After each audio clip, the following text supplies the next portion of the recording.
தொடர்ந்து வந்து பாகிஸ்தான் வந்து அந்த எல்லை கட்டுப்பாடு பகுதி எல்ஓசி பகுதியில அவங்க மிகப்பெரிய அளவுல ஃபயரிங் வந்து டெய்லி நைட் நைட் வந்து 10 நாட்களுக்கு மேலாக நடத்திட்டு வராங்க. ம். அங்கும் வந்து 10க்கும் மேற்பட்ட காஷ்மீரி மக்கள், அப்பாவி மக்கள் வந்து உயிரிழந்திருக்கிறாங்க. இது வந்து 2 ராணுவ வீரர்கள் உயிரிழந்திருக்கிறாங்க. இதெல்லாம் பார்க்கும்போது பாகிஸ்தான் வந்து நாங்க பதிலடி கொடுப்போம், கொடுப்போம் அப்படின்னு சொல்லிக்கிட்டே பார்த்தீங்கன்னா, அதற்கு முன்பே அவங்க அதற்கான இந்த பதிலடிக்கு மேல ஒரு நடவடிக்கையை அவங்க மேற்கொண்டிருக்கிறாங்க. நமக்கும் கடுமையான சேதங்கள் வந்து ஏற்பட்டிருக்கு. அந்த அடிப்படையில் இந்தியா ஏற்கனவே எச்சரிக்கை விடுத்திருந்தாங்க. இதோட நாங்க ஸ்டாப் பண்ணிருவோம்.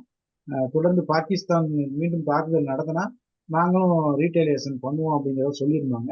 அந்த அடிப்படையில வந்து இப்ப அண்மை காலமாக நாம பார்க்கும்போது பாகிஸ்தான் தான் அதிகமான தாக்குதல்கள் இந்தியாவை நோக்கி நடத்திட்டு இருக்கிறாங்க. நடத்துறாங்க கேட்டா வந்து இல்லை அப்படின்னு சொல்லி மறுப்பு சொல்றாங்க. இந்தியாவின் நகரங்களை நோக்கி பல நகரங்களை நோக்கி நடத்தி இருக்கிறாங்க. ஆனா கேட்கும்போது அவங்க சர்வதேச அரங்கத்துல நாங்க அப்படி எதுவும் நடத்தல, இந்தியா வந்து தவறான தகவலை சொல்றாங்க அப்படிங்கிற ஒரு விளக்கத்தை வந்து கொடுக்குறாங்க.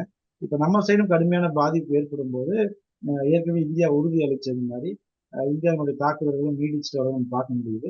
எனவே இதுல வந்து பாகிஸ்தான் நிறுத்தினாங்க அப்படின்னு சொல்லி சொன்னா மட்டும்தான் இது வந்து ஒரு தீர்வு கிடைக்கும்.